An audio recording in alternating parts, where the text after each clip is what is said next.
Hello, this program is designed to provide information regarding the report put out by the Restoration Industry Association in conjunction with the Institute for Inspection, Cleaning, and Restoration Services, the RIA and IICRC COVID-19 report for professional cleaning and restoration contractors. I'm Michael Pinto. I'll be your instructor for the next few minutes. As you can see here, I've got over 40 years in the safety, health, and environmental profession. Just as importantly, I've been an active contributor to many of the industry associations, including the two that put together the document that we're studying today. The most important thing about me as the instructor for this program is that I'm an honest broker. You will see lots of images and we'll talk about different products and processes throughout the program, but we don't take any finder's fees or sales commissions. It's not product placement. The only financial connection we have to anything is the certificates that are available for participants to purchase, which is discussed at the end of this program. So thank you for being part of the solution. You're educating yourself so that you can provide services related to breaking the chain of transmission of the viral infection that now has become a pandemic around the world. So who should be watching this? We hope that the management of your company is involved in this, as well as the individual crew members. We also think that property managers and facilities departments and safety and health professionals need a general understanding of how to approach the services related to the COVID-19 pandemic. The problem with internet training is that it can be deadly boring. So we're going to move fast. No slide will be on the screen for more than a minute. However, there's lots of information that's tucked in here. If you need to go back and get additional details, you can always pause and study at that point during the program. Or my suggestion is watch it through once, and then if you have questions or realize that you need to take additional notes, go back and get it then.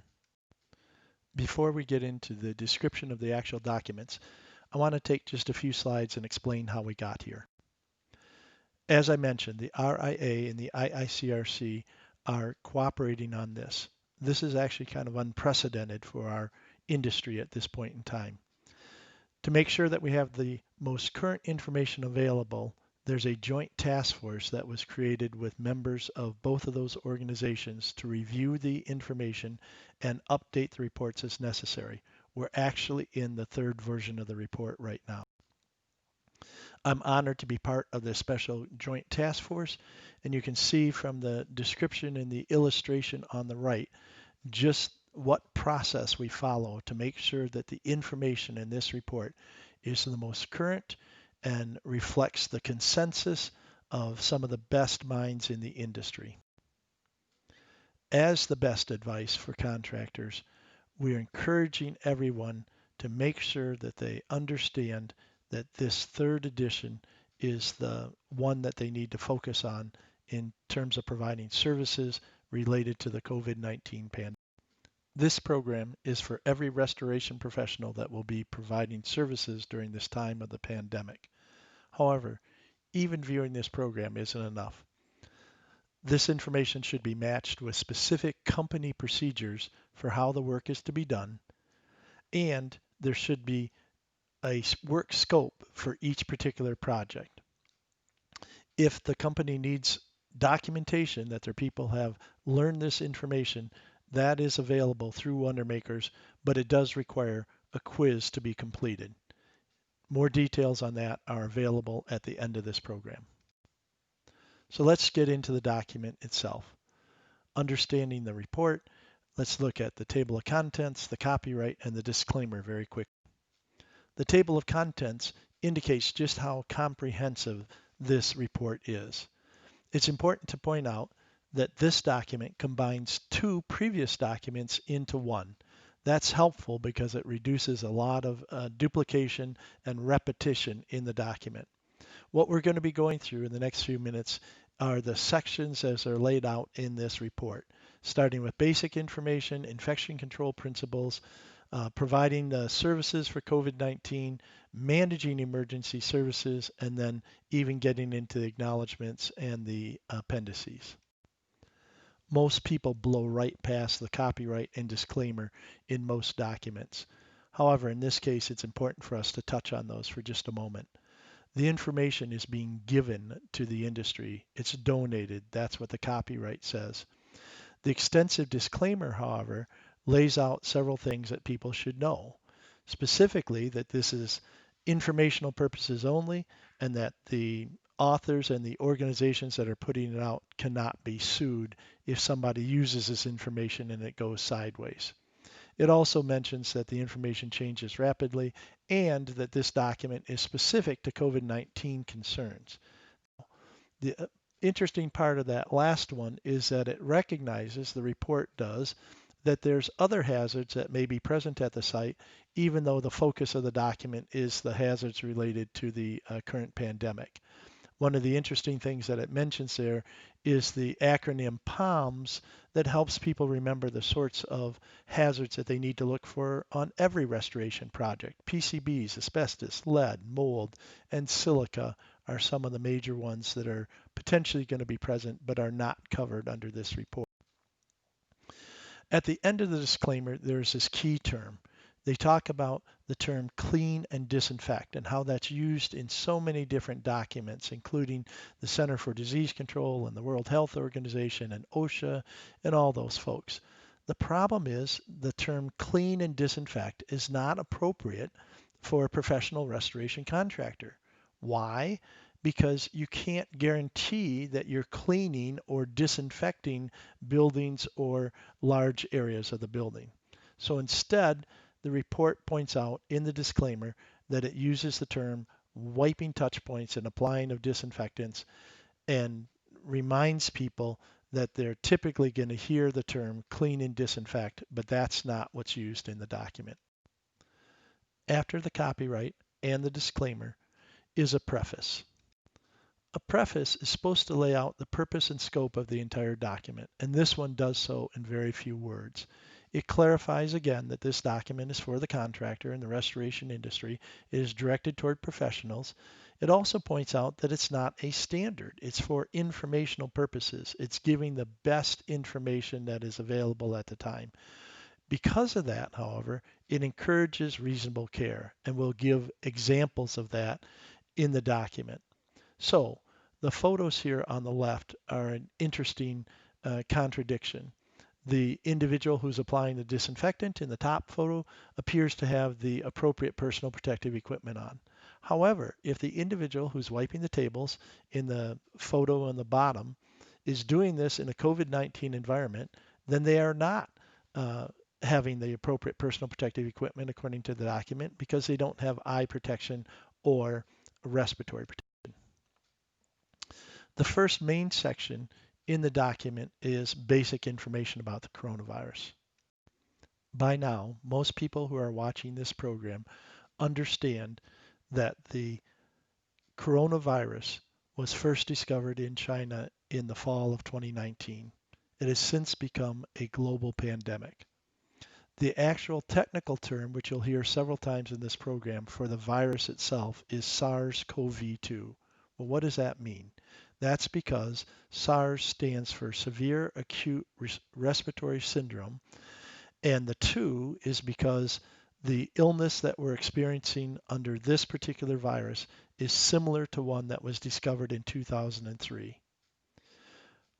That's the virus name. However, the disease it causes is known as coronavirus disease 2019, which is where we get the now familiar term COVID-19. At this point, every public health agency agrees that there's no vaccine yet available to help protect us from this particular virus. So, and this is a quote, non-pharmaceutical intervention would be the most important response strategy. What the heck does that mean? If we translate that into everyday common language, it means that we have to take care of this situation by standard infection control methodologies and appropriate home care of impacted individuals. That's what this document is all about. And make no mistake, we need this document because it's a very contagious virus. The good news is that reasonably healthy young individuals tend to get through the virus without any significant effects. The problem is, and the mortality rate is coming from the fact that older individuals or those individuals with underlying health problems are at risk of severe health symptoms and even death. That's why infection control principles are so important. We don't have a vaccine or real treatment at this point, so we need to stop it in its tracks before people get it. When we talk about infection control, however, study after study for decades has indicated that it's about a 50-50 split between the occupant activities in the building and what you can do in the building itself. Most of the work that we're going to focus on in this program and in the RIA IICRC report is in the middle box at the bottom of the right side of the slide there. What can we do from a maintenance and custodial standpoint to make the building better? That's going to be the cleaning of touch points and the applying of the disinfectants.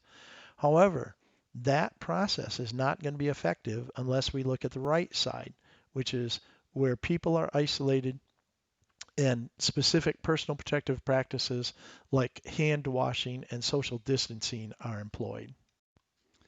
Like any other infectious virus, the SARS-CoV-2 gets spread from infected people to uninfected people.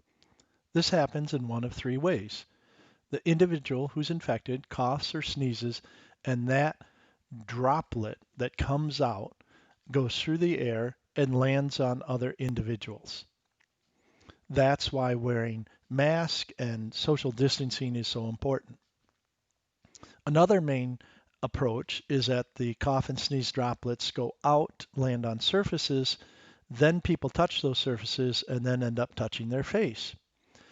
A third approach, however, is the viral particles themselves that are smaller than the droplets get isolated from the droplets as the droplets dry out, and they stay suspended in the air for some period of time and then get breathed in. Mask and social distancing are the techniques that are used to prevent individuals from becoming infected from droplets and viral particles in the air. Restoration contractors, on the other hand, provide services to deal with that middle ground. Droplets and viral particles that end up on surfaces and then get touched and then lead to cross-contamination that way. Which brings up the big question, which is still under debate, which is how long do these SARS-CoV-2 viral particles stay active on different surfaces? You can see in comparison to other infectious agents that the SARS-CoV-2 can stay active as much as 9 days on the right surfaces. That means that contractors need to be aggressive in cleaning the surfaces to prevent cross-contamination. It also means that the contractors need to explain to their clients that even after they clean those surfaces, if an individual comes in even moments later and coughs or sneezes directly on those surfaces, it's going to be contaminated again. So it is a combination of what we do to the building and the personnel policies that we put in place. However, make no mistake about it, we can break that transmission chain. The personnel policies are incredibly important. That's the left-hand side of the infection control chart that we showed earlier. The improving the building environment side on the right-hand side, though, is going to involve the wiping of touch points and the broad-scale application of disinfectants to deactivate whatever viral contaminants remain. The photo on the right shows a contractor cleaning a classroom mid-class that I was teaching so that the individuals who felt sick and had been sent home didn't contaminate the rest of us. Section 3 of the document is where things get really interesting because it actually talks about providing the COVID-19 services, and it breaks it down into a number of different subsections. At the beginning, though, it reminds us that the terminology is critical. Remember what we said before. We're not cleaning and disinfecting buildings because there's no way for contractors to really measure that and make sure that every little nook and cranny has met the definition of disinfected. And as a matter of fact, there's a lot of different uses of the word disinfectant and different definitions, so we wouldn't even know what we're comparing it to. But it is important that you just consistently use this terminology for your clients, that you're going to wipe the various touch points and apply an EPA registered disinfectant. So the communication is important, but so is the safety.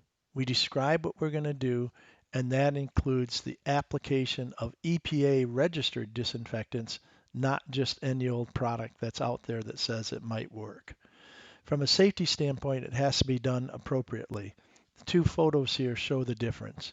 The individuals on the right, even though their mask is put on over their hood and should be on underneath their hood, are basically using appropriate personal protective equipment. On the left-hand photo, though, you can see an individual that's got a suit, got gloves on, has some sort of hat, but no respiratory protection or real eye protection, and yet you can see from this photo that he's wiping overhead, has his mouth open. This is a recipe for disaster. Contractors can help break that chain of infection, and it's most important that they do so in conjunction with the high-risk areas in their community. Healthcare facilities, schools, and businesses, particularly now as the stay-at-home orders are being lifted and people are trying to get back to work, and even the homes of at-risk individuals to protect the caregivers. All of these are appropriate service areas for restoration contractors. Another potential critical service is helping hospitals and medical institutions if indeed they get overwhelmed with COVID-19 patients. In that case, they may need extra negative pressure enclosures and patient rooms, and those can be temporarily put up by contractors who know a lot about negative pressure enclosures. You can see here a photo of one in a hospital that was put up by a contractor when they needed additional help. A third area that can be helpful is the cleaning of soft goods. The CDC has baseline document that talks about how to clean soft goods in the laundry for COVID-19 disease prevention. However, many restoration contractors have equipment that allows them to clean things that aren't typically put in the washing machine. Esporta washers, for example, clean leather goods and heavy items such as sleeping bags and the like. So just be aware that there's additional services that can be provided by the restoration contractor to help and still match with the Center for Disease Control guidelines. Section 3.1 is pre-work preparations. Now, usually these are done just once for the entire company. This whole section is very long, and it covers section 3.11 to 3.15, and it talks about review of the insurance contracts and a modification of the actual work scope documents and contracts that you give to your clients. Even talks about hazard assessment and review of current services. And this is all very important, but it's usually done at the management level before workers get to the point where they're being assigned to specific tasks. Section 3.1.6 talks about personal protective equipment, and we're going to spend a few slides on that. The report indicates that the policies should be reviewed in regards to personal protective equipment in light of the new COVID-19 situation. It also points out that the regulatory agencies from around the world have guidance information out there that needs to be addressed. What those guidance documents talk about is providing the appropriate personal protective equipment for the situation, which is demonstrated by the three photos on the right. In the middle are individuals who are outside, have lower risk of infection, and so they're just wearing face masks. The upper photo is an individual that's going to be similar to what we're going to see quite consistently in the restoration industry with a suit and respiratory protection, eye protection, and gloves. The lower photo is a medical individual who has enhanced respiratory protection. We are protecting ourselves and our crew. And the general guidelines for the work that we're doing in the restoration industry to assist building owners is that we use some sort of body covering like a suit or a gown, gloves, safety glasses, and respirators. The respirators are at a minimum an N95, or there is a recommendation to move up to an N100. Protecting people on the job is more than just passing out stuff and saying use it. You have to train people how to use it. You have to enforce the rules so that there's no exception. And particularly when there's a time of shortages of certain types of PPE, we have to make sure that we have the right stuff for people to use. As I mentioned just a moment ago, there is a short supply on some of the different types of personal protective equipment because of the global and crisis nature of the COVID-19. So this may require contractors to use different personal protective equipment than what they're familiar with, and it's even leading to the point where some of the single-use products like respirators and suits are being decontaminated and being used multiple times. If you're going to do that, you need to make sure that the company is following the guidelines that are put out by the Center for Disease Control or OSHA or other regulatory agencies. Section 3.1.7 is dealing with disinfectant selection. Now this is important because there's many different types of disinfectants that are out there. Some of them are for consumer use and some are for commercial use, but if they're going to be used in the COVID-19 situation for SARS-CoV-2, they have to be EPA registered disinfectants. Now, the interesting thing is, even though they're EPA registered, there isn't any of them who have been tested specifically against the SARS-CoV-2 virus. So, how do we make sure that we're getting the right product and using it correctly?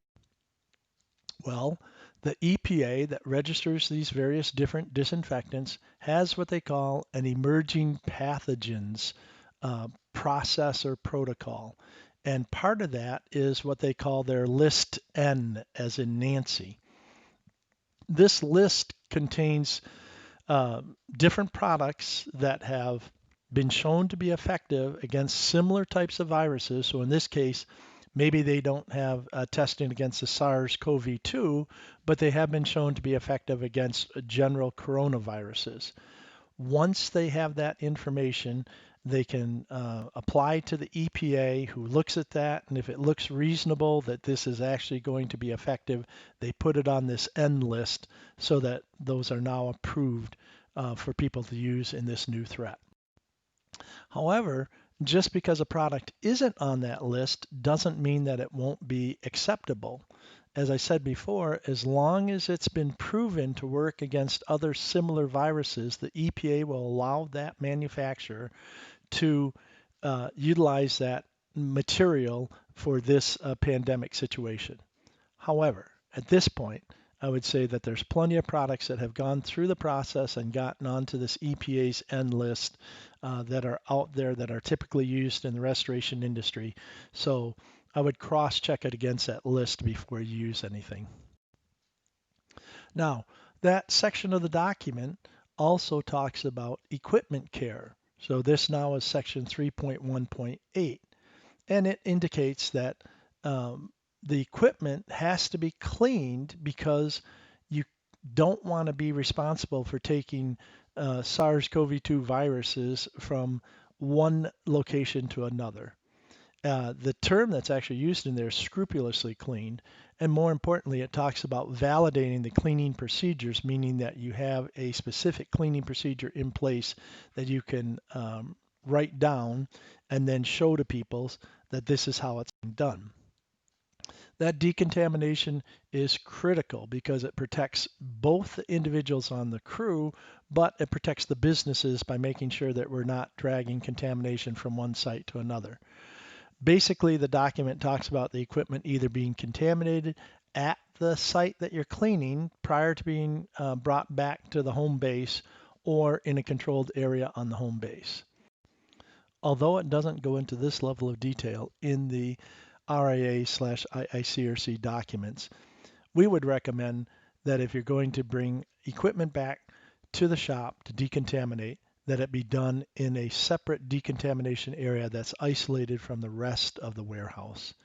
And in that case, it's not just the isolation. You have to have the proper procedures and equipment and supplies to do it carefully, as you can see in the diagram here. You need to protect the workers that are going to be doing that decontamination, have the supplies, and set it up properly so that the contaminated equipment comes in at one end, goes through a thorough decontamination process, and comes out the other end clean. Section 3.1.9 is dealing with field crew safety. This gets back to our personal protective equipment, but is a little bit more general there. Offers some suggestions, including the use of medical scrubs and shoe covers and things like that in situations where you may not have the ability to get a hold of the disposable personal protective suits. It also, again, recommends the use of an N100 filtering face piece as compared to just a face mask or even an N95. The point of all this is that the experts that put the document together realize that there's people that are at risk when they're doing cleaning. This typical photo of people cleaning a school in response to the COVID epidemic out in the Washington state area shows that they're cleaning the surfaces, but that cleaning process may dislodge particles and things, and to do that without any respiratory protection or eye protection is, at least in the opinion of the people who put the document together, inappropriate. In other words, you may be creating more problems than you're solving, particularly for your own crew members. The fact is, everyone has to focus on safety, and that means that they need to understand what they're doing. This photo is a classic example of people not understanding how to put a mask on. The younger lady on the left is wearing the N95 mask properly. The older lady on the right is not. She's got it on upside down. That's not going to provide the sort of protection that it was designed to provide. You can't be casual with your own crew in regards to this. You have to have the proper use, make sure there's no gaps in the respiratory protection, and then, as I said before, the document actually recommends an upgrade to an N100 instead of an N95 filtering face piece. From a PPE standpoint, it's important to actually practice proper usage rather than just having somebody read the description of it. Something as simple as a surgical glove shown here can be difficult to take off without cross-contaminating your hands, which is one of the reasons why the document talks about washing your hands even after you've worn gloves. But show them, get people to put gloves on and then take them off safely so that they can demonstrate that they're not touching the outsides of the gloves. That's what helps with the personal protective equipment. Section 3.2 gets us into the heart of the document, the actual description of services that should be provided in this COVID pandemic time period. It does emphasize at the beginning that all successful projects are ones where a specific process is followed. Those successful projects follow a process that does not include what is commonly referred to in the industry as spray and pray. That's the process where somebody says, oh, we can take care of your infection problems and we can cure the whole building just by fogging a disinfectant. It doesn't involve any sort of cleaning of the touch points. They just do some sort of bomb or spray and walk away. That is definitely talked about in the RAA IICRC document as inappropriate. Either the contractor needs to clean the touch points before the broad scale application of the disinfectant, or the client should do that as a preparatory step before you come in. There's a reason why it's this two-step process. The EPA registered disinfectant has to be applied according to the label directions. Now, there are very few exceptions, but the majority of the disinfectants require that they have to be applied to a clean surface or some language similar to that.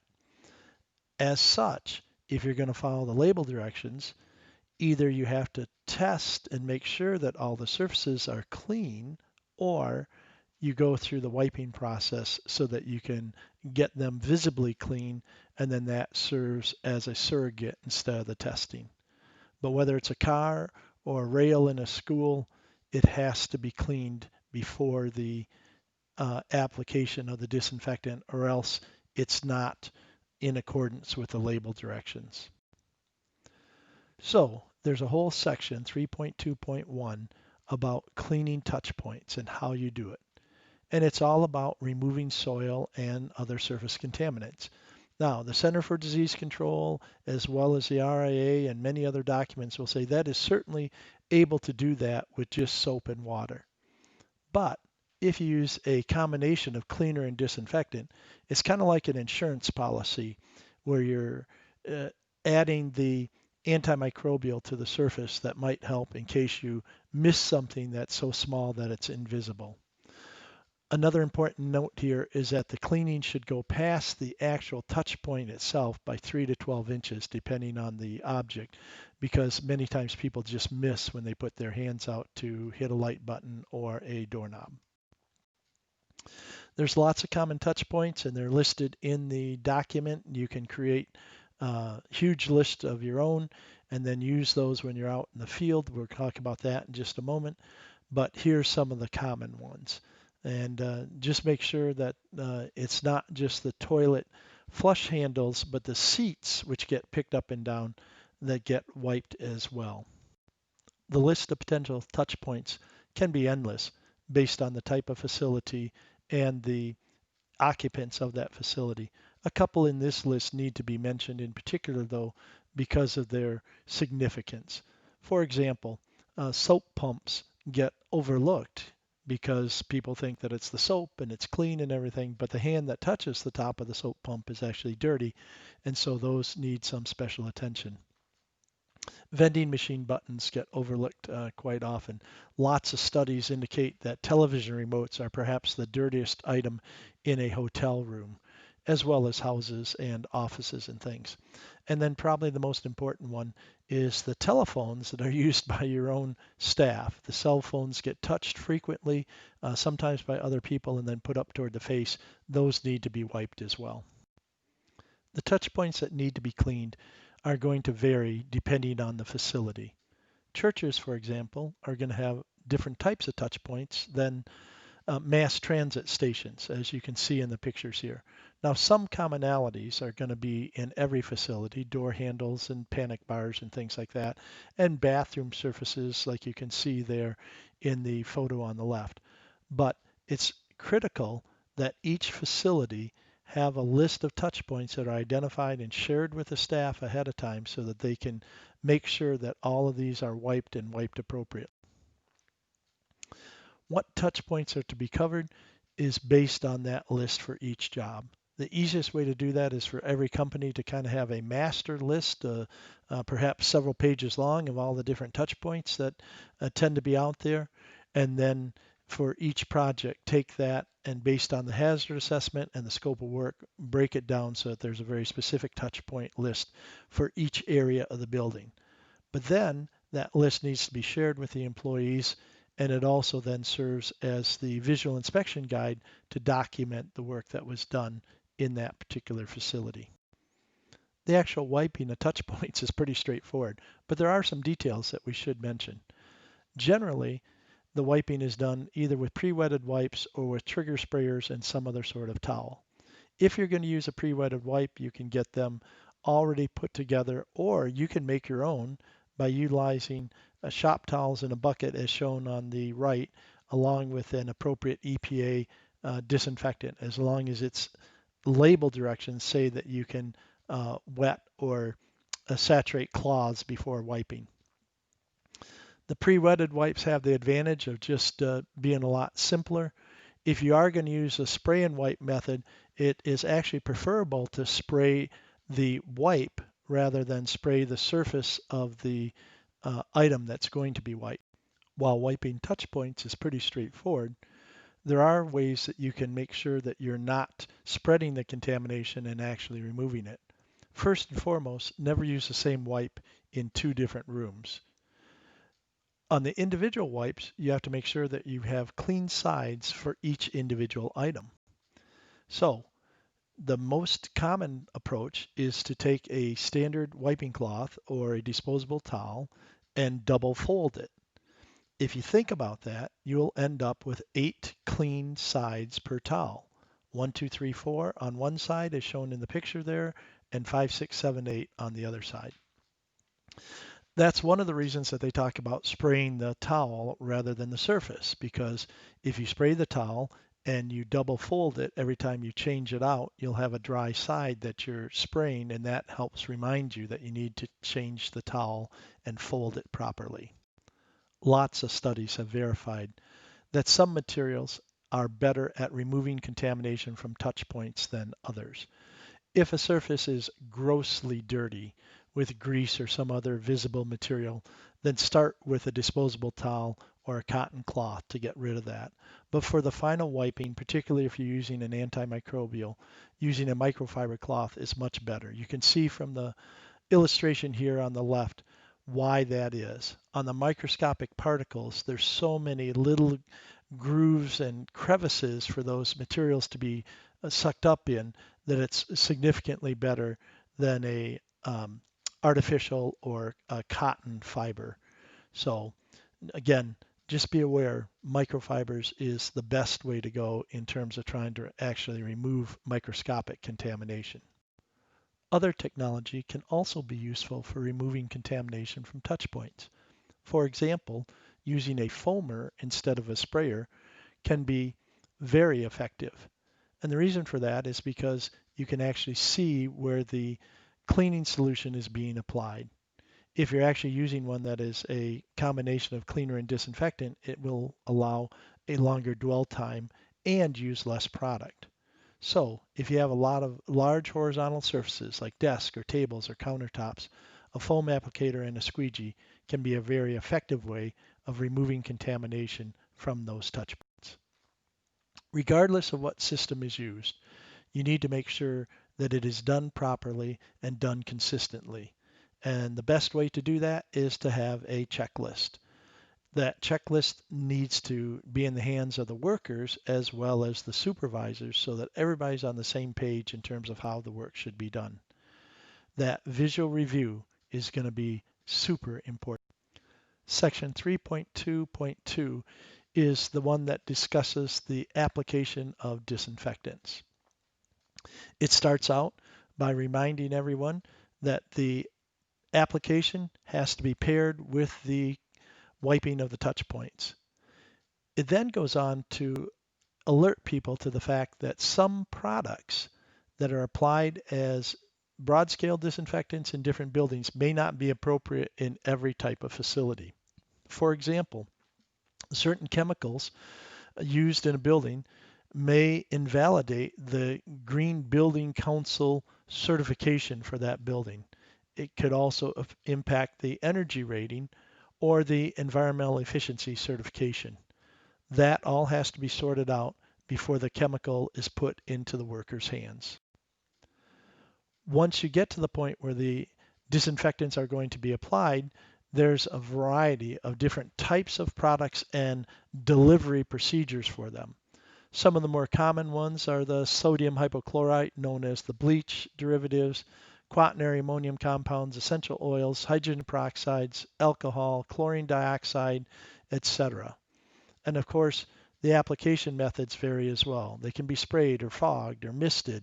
And then there's specific types of sprayers like electrostatic sprayers and ionized sprayers. Whatever you choose, make sure that the whole process works together. These systems need to be matched. In other words, you generally start with the selection of the antimicrobial agent, the EPA registered disinfectant, and then look at its label to determine how it can be applied. Some of them don't allow you to use an ultra low volume fogger, for example. Some of them may have problems if it's an electrostatic sprayer. It just needs to be matched with the instructions.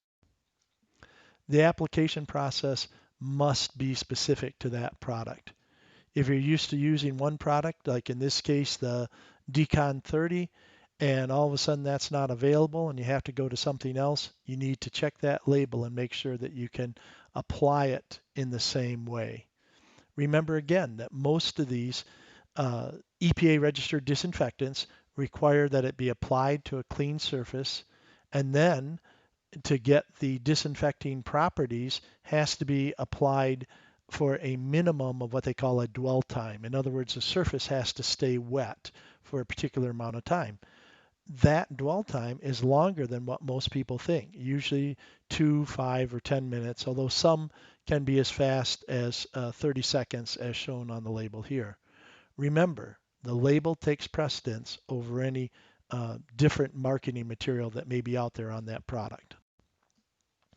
As we mentioned in the last slide, the dwell time is the amount of time that the surface has to stay wet for the material to remove or deactivate the various microorganisms.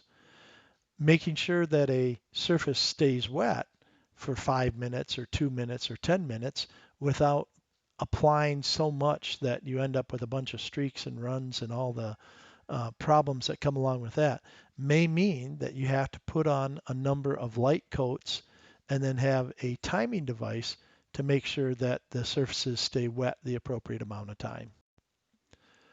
Whatever you do, go with what you know best. Many companies already have ultra low volume foggers or electrostatic sprayers. Many of them are familiar with chemicals. So my suggestion is stick with what you know best, but make sure that you're doing it safely. The pictures below show people spraying antimicrobials in 2 cases without any sort of respiratory protection. That is a huge no-no. If you end up having to go with a new product, the suggestion would be practice with it in your own facility and vehicles first.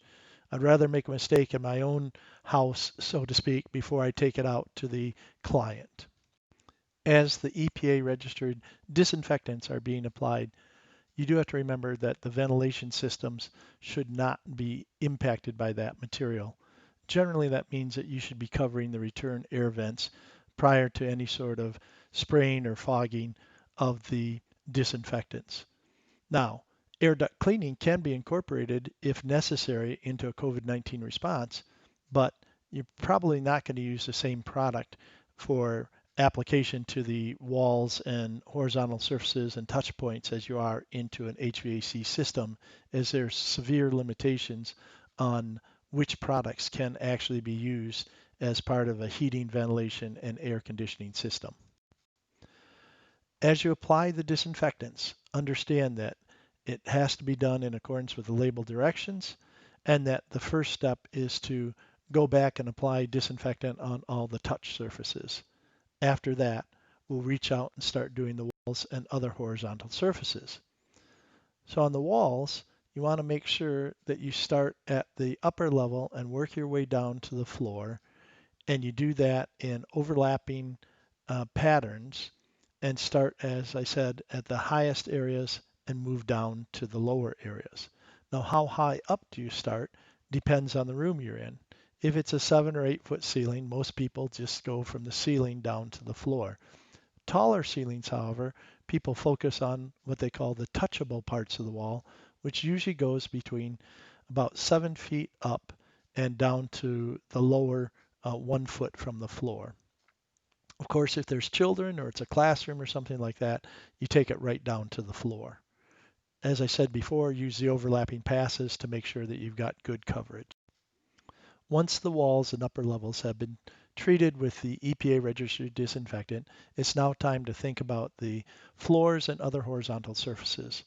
In this case, however, some pre-thinking should have been done in regards to removing any of the debris from those floors and horizontal surfaces.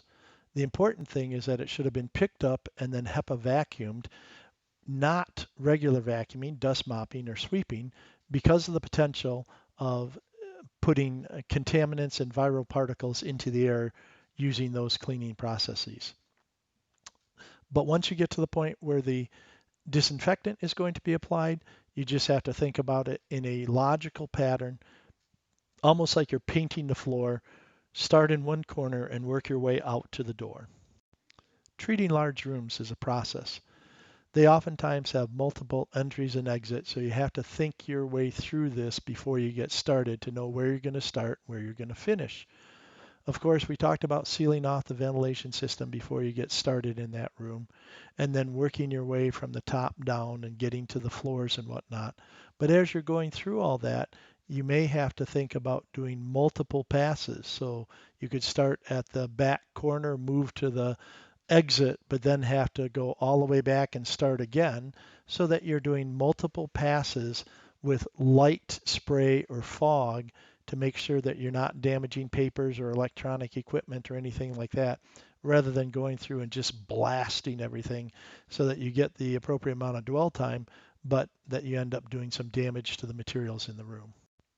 The current RA IICRC report is pretty cautious about going to the proactive side as compared to the reactive side in regards to applying the disinfectants. In other words, they're cautious about applying organosilenes or other chemicals to the surfaces that claim to have a long-term positive impact on the destruction of viruses or other microbial products. They also do not mention hydroxyl radicals or other um, pieces of equipment such as UV lights, which are used in medical facilities and a number of other places to reduce the amount of microorganisms. So from the perspective of your instructor, I would say if you're going to offer those sorts of protective services, just be very careful in terms of how you present that to your potential client. Section 3.2.3 is post-work evaluation. That is based on a visual inspection. They do talk about a couple of things that you can do to enhance that visual inspection rather than just looking at things. Certainly having a checklist so that you're getting around to all the points that should have been wiped is great.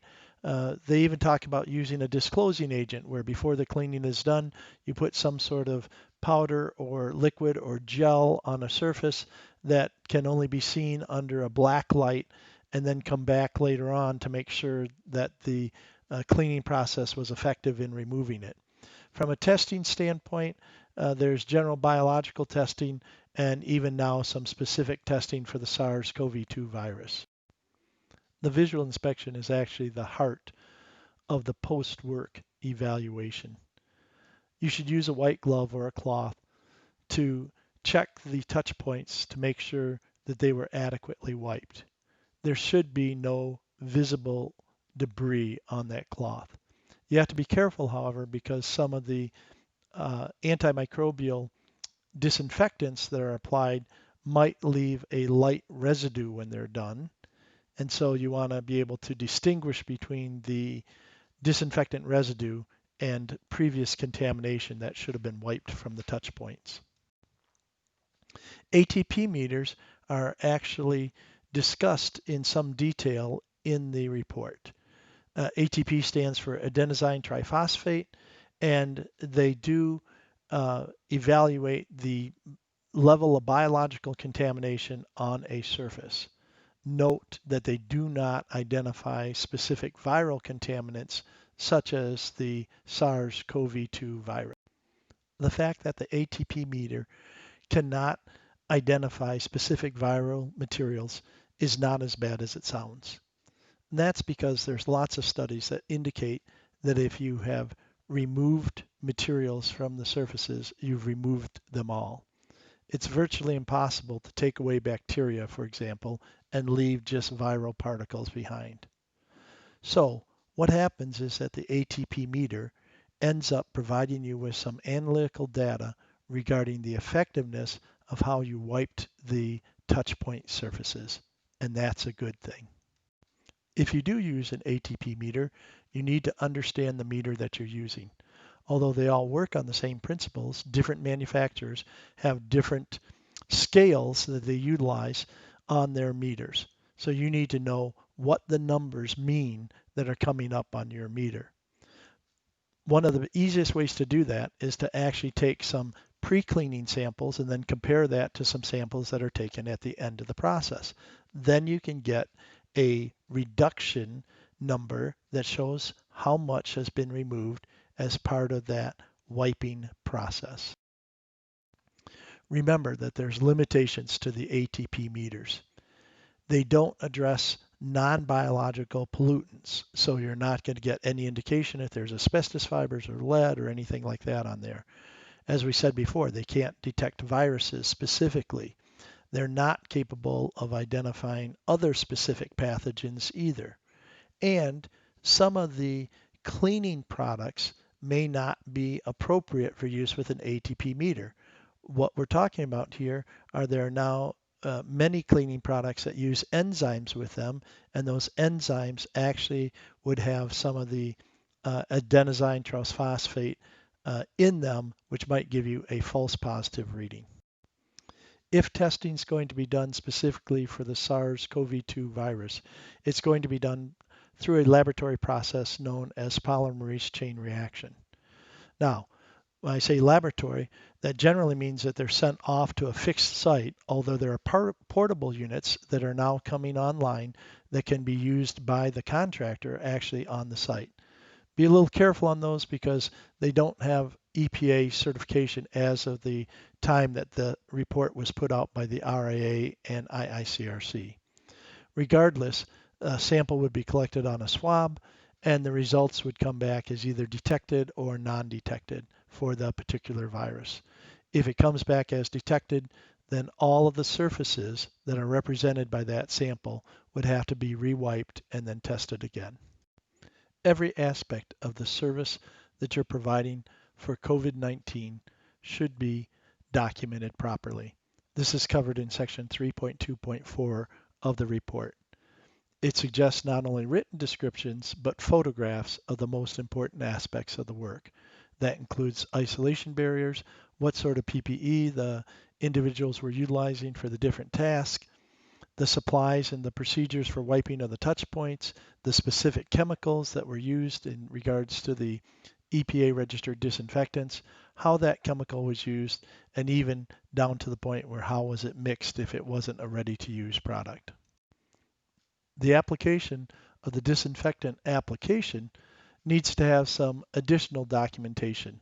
What was the application rate? In other words, how heavily was it applied, or what was the setting on the sprayer or on the fogger? Was the dwell time managed properly? In other words, do you have pictures of how long the surface was wet by using a timer? Did the product require some rinsing or neutralization?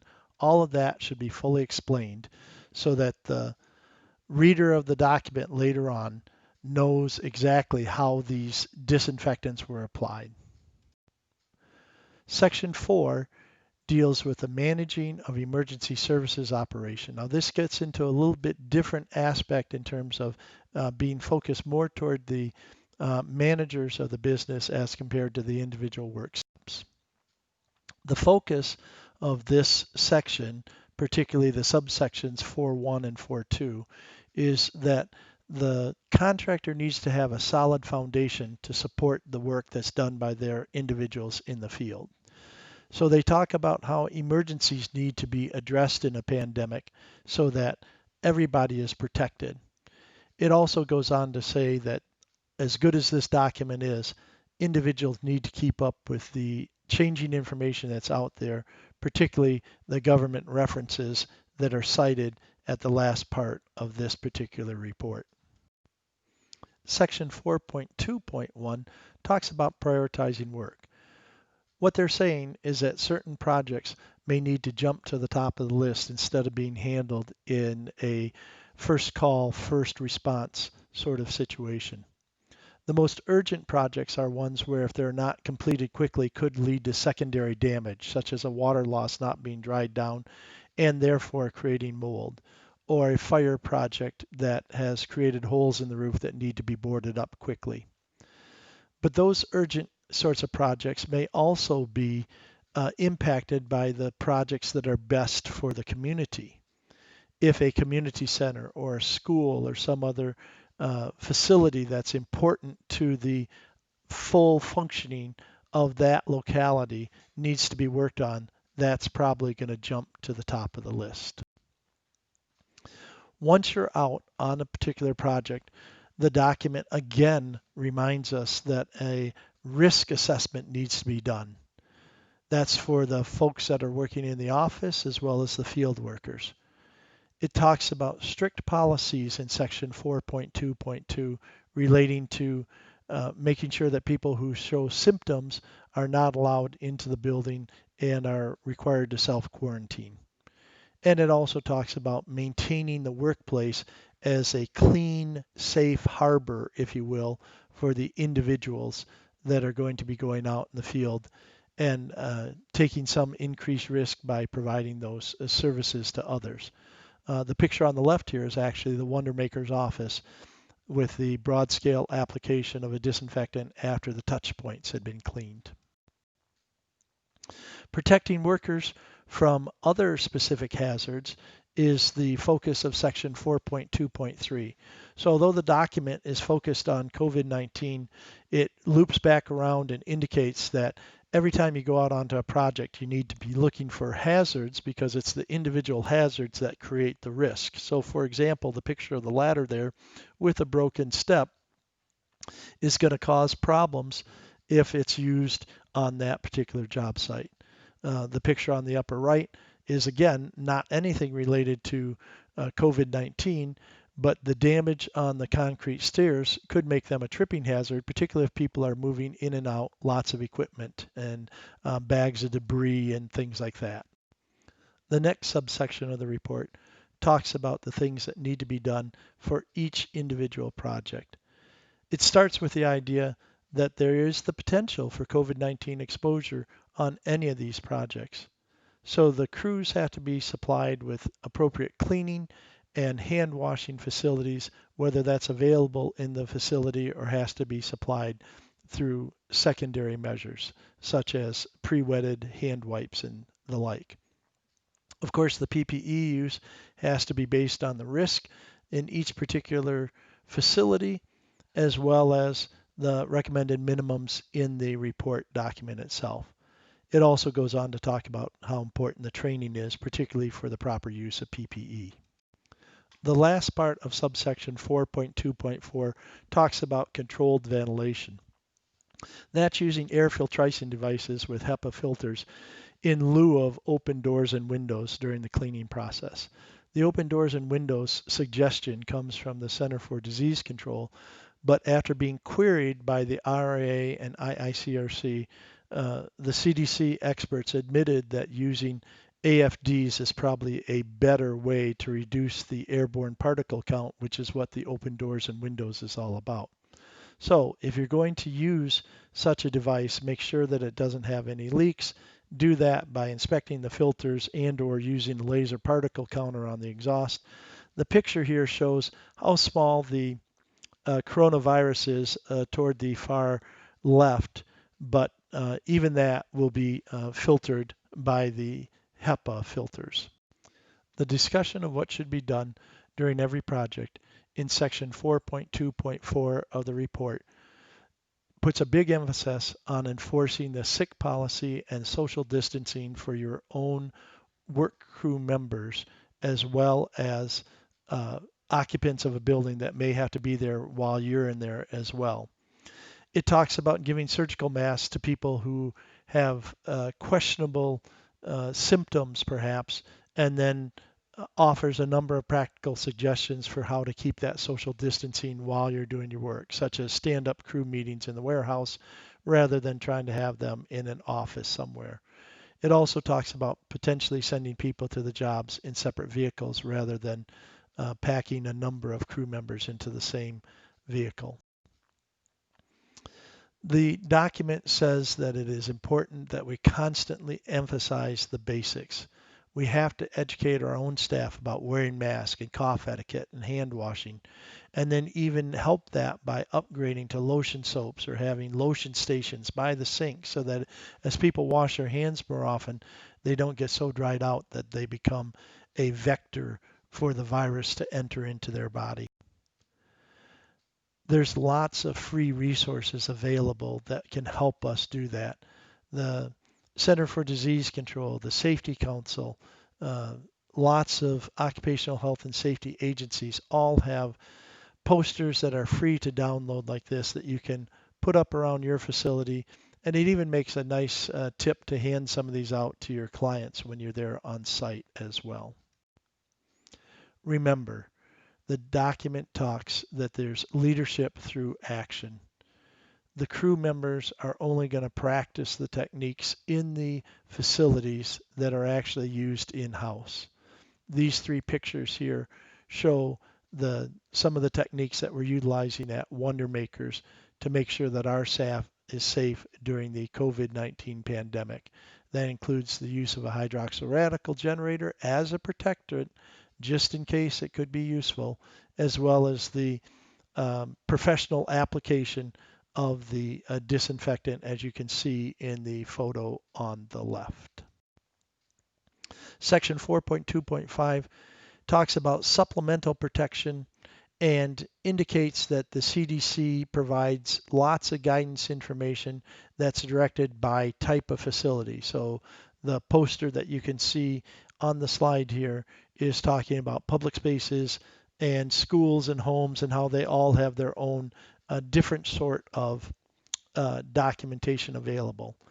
That section of the report also goes on to emphasize again that we have to clean the equipment. We've talked about that previously, and even cleaning the vehicles, and suggests that that be done before and after every trip, and makes a recommendation that to reduce the potential cross-contamination, electronic paperwork be employed rather than handing individual forms back and forth to be signed and the like.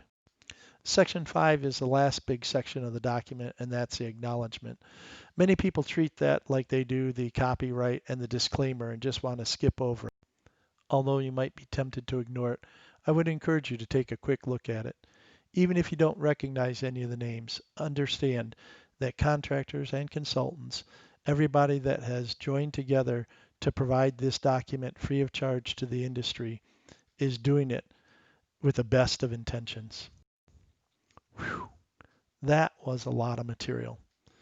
And you thought you were done, but I want to summarize everything and close with 5 short thoughts. The first of the 5 is that it is important to realize that providing services in times like this in many different buildings carries some risk. And we're not talking risk like the game that many of us have played. It's about the risk to the crew members and even to the business itself if this is not done properly.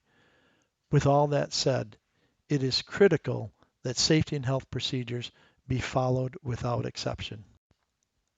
Number 2 of 5 closing thoughts is that it is a combination of people and processes. You have to have the right technology and the right supplies and the right people that are trained and want to do the job properly. As the note on the bottom says, you can do 90% right and still be 100% wrong in this situation. Look at the photo on the left. They're cleaning these subway cars and everything, but if that individual who's doing the cleaning without any sort of respiratory protection gets some viral particles in his face and ends up having the COVID-19 disease, that is a serious error on the part of the people who are providing that service. The third of my final comments is that we have to have everyone in the know on all these projects. In other words, they all have to be in the loop. And that starts by understanding the material that's in this program, but it also means getting the document and reviewing it. Realize that as good of information as it is, it's not specific to any of the situations that you're going to run into, so you have to have a job scope for each project. What you will find is that on some of the projects, you're going to run into difficulties that we have to overcome. We may not have the products or the procedures or the chemicals that we're familiar with, and so we're going to have to work with them. But you're going to have to keep everybody in that loop of how to do it safely and do it in a way that protects both the occupants and the work crew, even if that means they're in a different loop than what we're used to seeing. My fourth summary comment is to stay on the guarded highway. What do I mean by that? Guardrails are on a highway to keep vehicles from falling into some really bad situations. Following the RAA IICRC report keeps contractors from falling into really bad situations. But that means that you have to print it, you have to read it, you have to understand the principles that are in it, and then you have to document that you have followed those principles. For example, we've talked repeatedly about mentioning in your documentation the wiping and application of disinfectants, not cleaning and sanitizing or cleaning and disinfecting a building, which is just bad language. My final summary comment talks about details. The extra risk that the COVID virus in the environment poses to us means that we have to pay extra attention. The team has to be attuned to safety and operating properly. That means 100% enforcement of safety rules. It also means extensive photo documentation of everything that's being done so that you have good record of how the work was completed. I would also say that there's a lot of stress in the world right now and that the crew can suffer from that as well.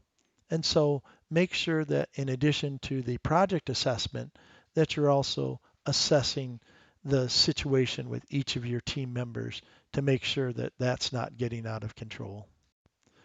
Well, you made it. I would close by saying that Wondermakers provides answers to tough questions, custom training if you need it beyond this presentation, development of company procedures, specific work plans, and even post-project review and sampling if appropriate. As noted earlier, it may be necessary for you to document that you understand the material in this program. Indeed, there are different insurance agencies that are offering discounts to companies who have their people go through this and have proof of that. You can purchase a certificate from Wondermakers in regards to this program. However, there's a quiz that goes along with this and a process that you have to follow. The easiest thing to do to understand the pricing and the quantity discounts is to go to wondermakers.com and then punch on the products section of our website and then type in certificate in the search box as indicated on the slide here. A faster way is just to go to the direct link in the description box below this particular program.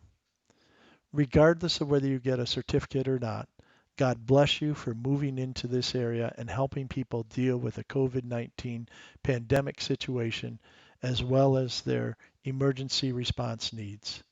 Thank you for your service.